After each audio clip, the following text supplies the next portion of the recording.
Hi, I'm Gareth Green, and in this video we're just going to be exploring 3 ideas for how you might start with 4 chords and turn them into something that resembles a piece of music. Now that may seem a sort of funny way of doing things because lots of people like to start by writing a melody and then they kind of worry about their chords afterwards. But I know there are lots of people who kind of are light on a series of chords and they're really pleased with the chords, but then it's kind of like, yeah, but what do I do with them now I've got them? And I'm purposely working with extended chords in this case and limiting myself simply to 4 chords. And let's have a look at these 4 chords first of all. So I've got a D minor 9 chord, and then a G13 chord, and then a C major 9 chord, and then an A13 chord. So you might think, ooh, crikey, that all sounds complicated. Well, not really. What's a D minor 9? Well, D minor is D, F, A. Any minor chord has got, if it's called D something, D's at the bottom, is a minor chord has a minor third and a perfect fifth. So that's a root, as we call it. The bottom note's the root, a third, a fifth. So a 7th would be C, and 9th would be E. So this is using those notes, D, F, A, C, E, and deciding how you want to spread those notes out. A G13, my goodness, what's that? Well, G doesn't say minor after it, so it's a major chord. That has a major third and a perfect fifth. So G, B, D, a root, a third and a fifth again. The 7th is F, the 9th is A, the 11th is C, the 13th is E, and there's no point in going to 15 because it brings you back to the G that you started on. So we generally only extend chords up to 13ths. Now, do you have to have all these notes in the chord if you're writing a 13th? Seems a lot of notes on a chord. You don't have to. As long as you've got a root, a third, a 7th, and a 13th. Anything else you put into it is a kind of bonus. I've got that B doubled up. I could put an A in there if I wanted to. So you could thicken the chord up a little bit or not, entirely up to you. C major 9, well, a root, a major third and a fifth gives me C major. So that's C, E, G. The 7th would be that B. The 9th is D, so there's your C major 9. And the A13 chord, well, here's A, C sharp, E, that's a root, a third and a fifth, and the C sharp is a major third above A, so root, major third, perfect fifth, and then you go up 7, 9, 11, 13, and so we've got an A13 chord. Okay, so hopefully that's all making reasonable sense. So I've got these 4 chords.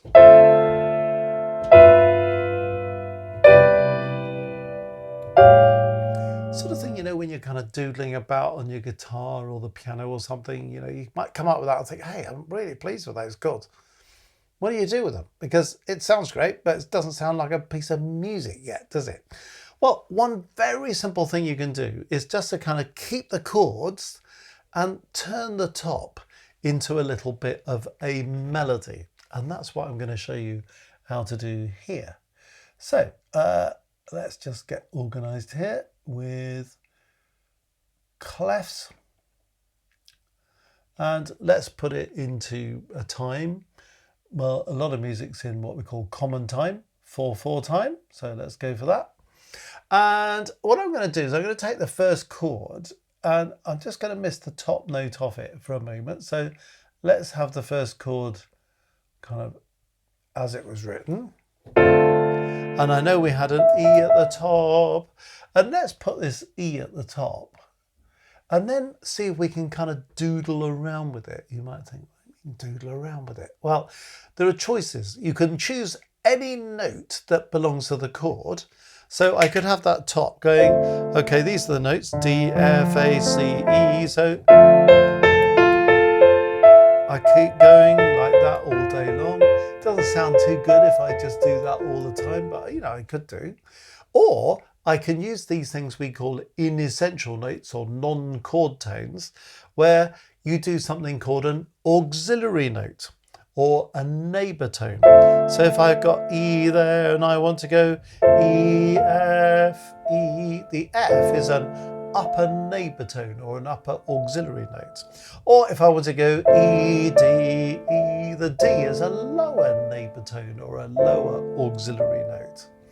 So you can kind of fiddle about with those things. You can have things called passing notes. If I was to go E, F, G, the F would be a passing note. So, you know, you could do that.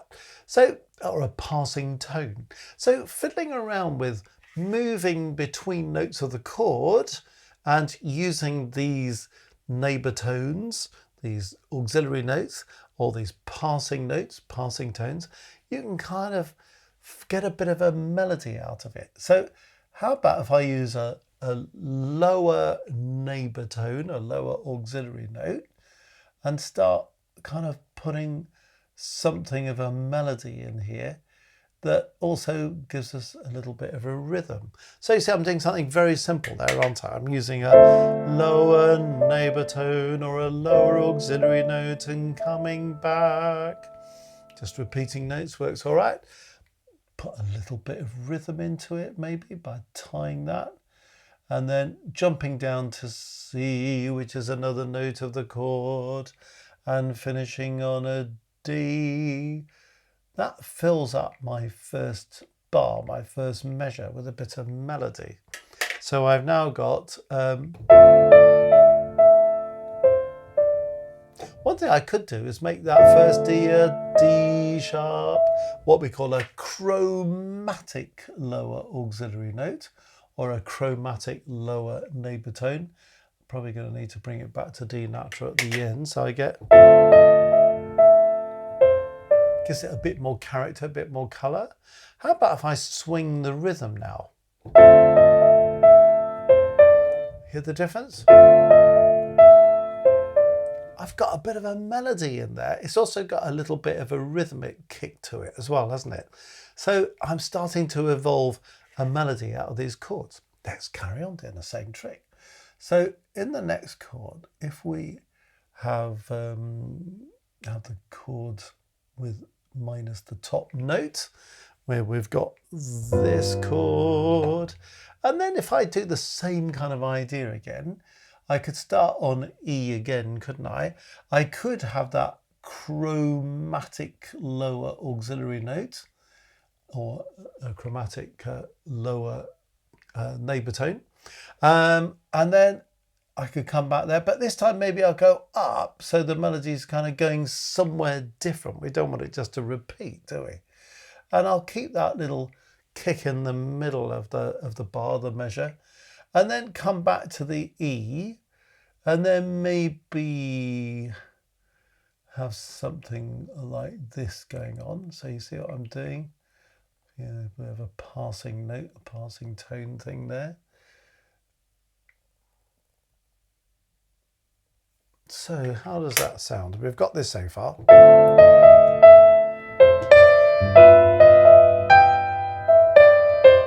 you see what's happening there? It's getting kind of quite interesting melodically, but the chords are still the same. We've not done anything with the chords yet.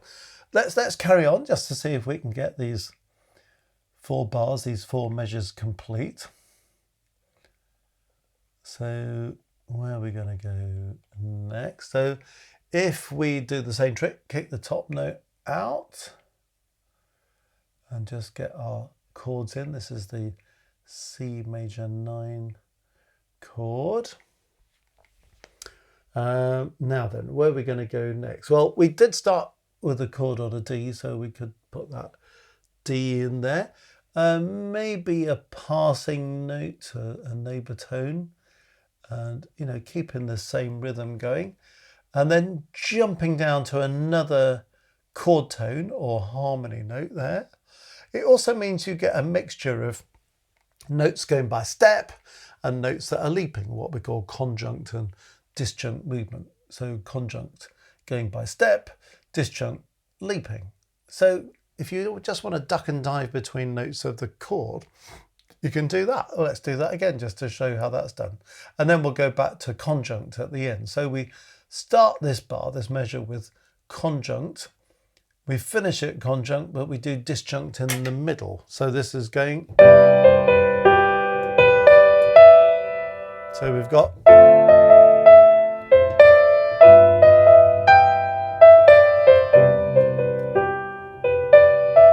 Bit of a balance of conjunct and disjunct. You see how that's going?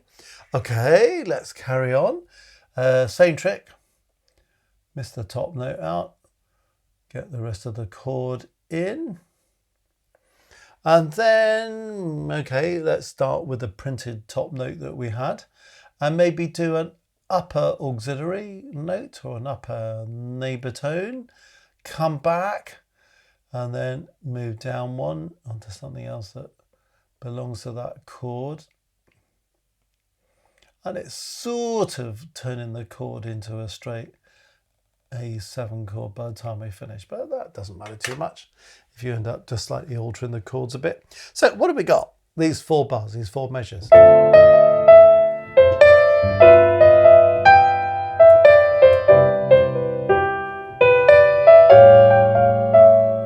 See how we've got a melody out of it. Now you might think, well, yeah, but it sounds a bit kind of sort of chord. Well, fine, you could get some movement going into your bass part, couldn't you? For example.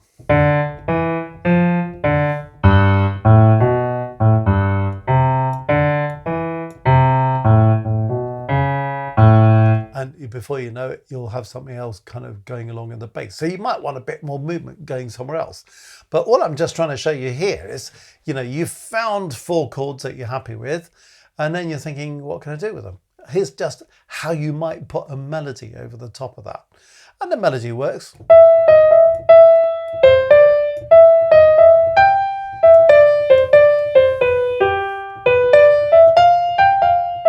It's got a kind of shape, a direction, rise and fall, bit of a balance between conjunct and disjunct. We've got that little rhythmic kick in the middle of the bar. We've kind of done a bit of swing rhythm with it. It's working, isn't it?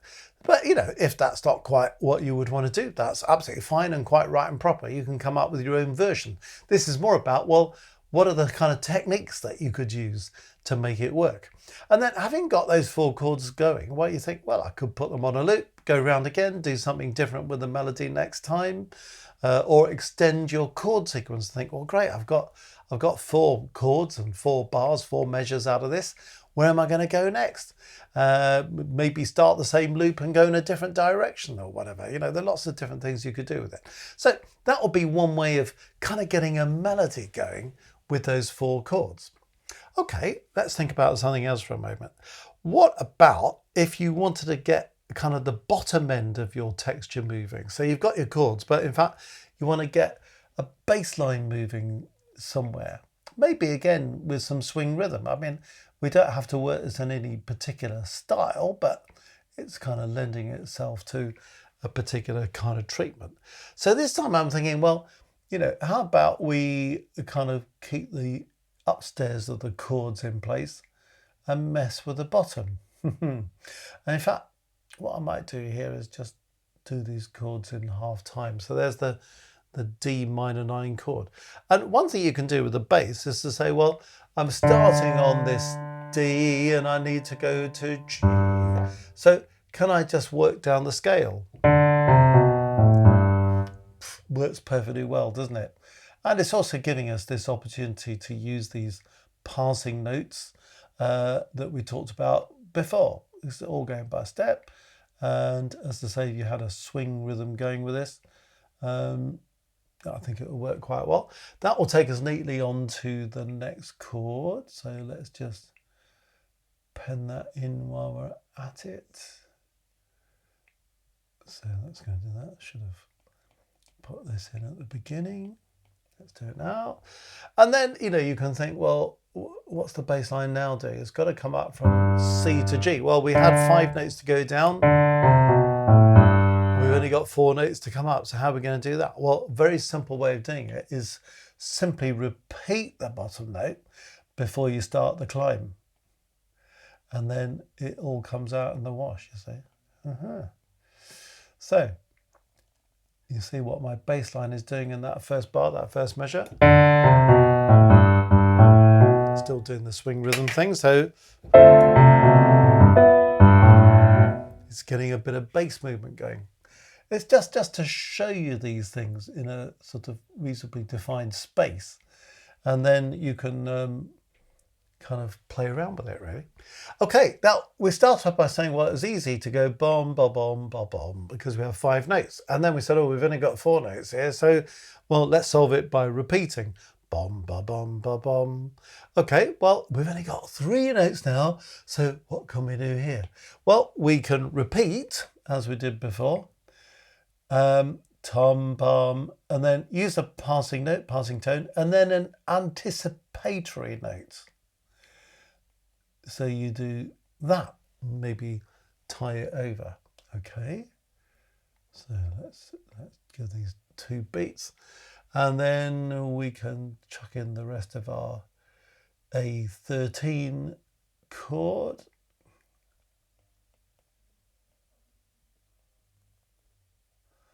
And we'll have that going. So you see what I've got now? I've got a bass line going.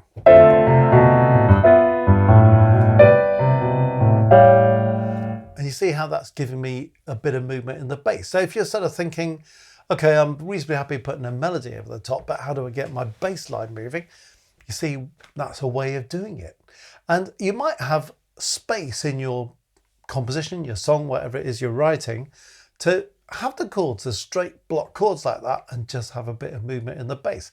You can do much more exciting things than that if you want to, but it's just sort of showing you, well, how do I deal with notes that are 5 apart, notes that are 4 apart, notes that are 3 apart, but still keeping the bass moving. So you can see how it's perfectly possible to do that. Okay, let's try a third version in which we're trying to do something different. So this time I'm using the chords, but I'm thinking about how we can make an interesting texture work. So kind of taking this across the whole texture now, not just sticking a melody over the top or sticking a bass line underneath. Maybe not swing this time, but something a little bit more reflective.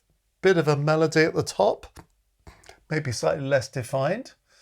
But I'm thinking about arpeggiating the chords. That kind of thing. Oh, right, okay, how will we do that? Well, you know, you might do something like, so all I'm doing is taking the chord that we started with and breaking it up. Do you see what I'm doing now? I've got these notes, haven't I? D, A, C, F, D, A, C, F. Just breaking up the chord and sort of arpeggiating it a little bit. And then I'll carry on up the chord at this point. I need to put a rest in there or something. And then if we do something like this, you see it's just to continue the chord. And then we probably want a little bit of movement in the melody. So repeat that, use an upper auxiliary or an upper neighbor tone, something like that. We probably want to sort of sustain that note into the second half of the measure. So, and put all that on the pedal and it will all work well. Now, can we carry on doing the same thing with the next bar? I reckon we could. And you'll soon see how this turns into a very different kind of feel. So let's carry on, just, you know, keeping this as straightforward as I can in terms of just spreading this chord from bottom to top again. To put a rest in there, and then do this, and then maybe we'll go up and claim the melody note and come back down again, because we need to keep these quavers, these eighth notes rolling. And then I could use this, and this time instead of going E, F, E again, I could go E, G, just spread that melody by another note. Does that make sense? And again, well, we probably want to keep that going, don't we? So we've got something like this now. Sorry. You begin to see how this is panning out. Okay, now I think we're onto something. So the next melody note is going to be a D. We can put that in, I suppose. And then we could kind of get a bit of something going down here. Oh no, sorry, I missed out a note of my D, D, D, B, and then E. How about this? And then we could tie that over there. And then we could get Western, no, sort of G, E, sorry, G, B. Let's tie that over, and then let's have a passing note maybe, or a neighbour tone. So we then move on to the next chord, which will be F at the top. So that bar sounding. Yeah, and then we're going to do just the same thing again, you see. So you'll soon see how this pans together. I think you might be quite pleased with the impact of this kind of approach. And then we'll have a and then up we go through the chord. Here we go.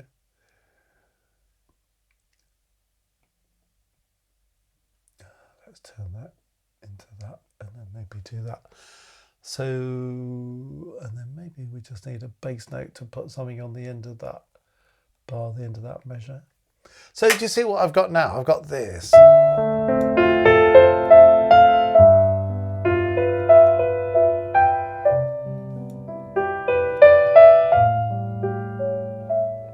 And I could carry on, carry on the chord.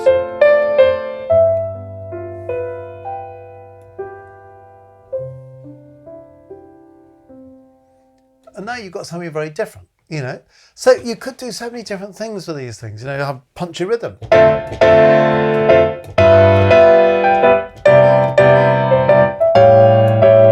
Do something kind of lively like that, but this is something totally different. It's kind of much more serene.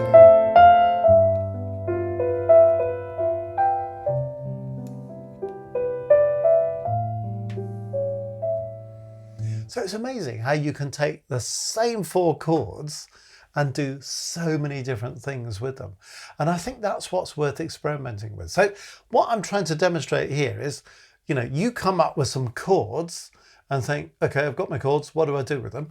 Well, experiment melodically by thinking, what happens if I move between notes of the chord and just spell out notes of the chord? What happens if I do these things like these passing notes or passing tones or auxiliary notes or neighbour tones? What happens if I get the bass moving? What happens if I arpeggiate the texture and just put a little bit of gentle melody over the top? Do you see 3 different things that you could do with exactly the same chords? And once you've kind of got something moving, I think you'll then be inspired to think, right, let's get some more chords on the go, and then I can carry on giving it this kind of treatment and turn it into a piece. So I hope that's a helpful way of just investigating a short chord scheme that you might have come up with. And the world is full of people who've come up with 4 chords and then binned them because they don't know what to do with them. Such a shame, because actually you could be writing the next masterpiece, the next hit song or whatever it is. So stick with it. If you've got 4 chords that work, try doing some of the things that we've just talked about and see where it takes you. Well, if you've enjoyed this video, let me invite you to take a tour of the Music Matters website, www.mmcourses.co.uk. It's full of courses, as the title suggests. There's the opportunity to join our Maestros group and come and be part of our monthly live streams. How about that? There's learning opportunities galore, there's merch, there's all sorts on there. Unbelievable amount of stuff. And of our many courses, One of the courses is called creative songwriting. So if you are the kind of person who's kind of doodling with a few chords, or you've got some melodic ideas, or you're starting to write your own songs or whatever it is, and you really want to kind of tool up to do that well, this course is pretty comprehensive in taking you through, what's the best way to write a melody? What's the best way of dealing with rhythm? How do we deal with chords, with harmony? How do we structure a song? How do we get different kind of textures going? We go all the way back to the 1600s and try to learn from songs of the past, as well as looking at songs of the kind of more contemporary nature, and sort of saying, well, what can we learn from the past? What can we learn from songs that have, made it very successfully in recent years? And how do we put all that together and develop our own technique for songwriting? Lots of people have done the course. They've written to us and said, oh my goodness, that has totally transformed the way that I'm doing my songwriting. So if you want to be part of that, have a go. Creative songwriting, and see where you go with it.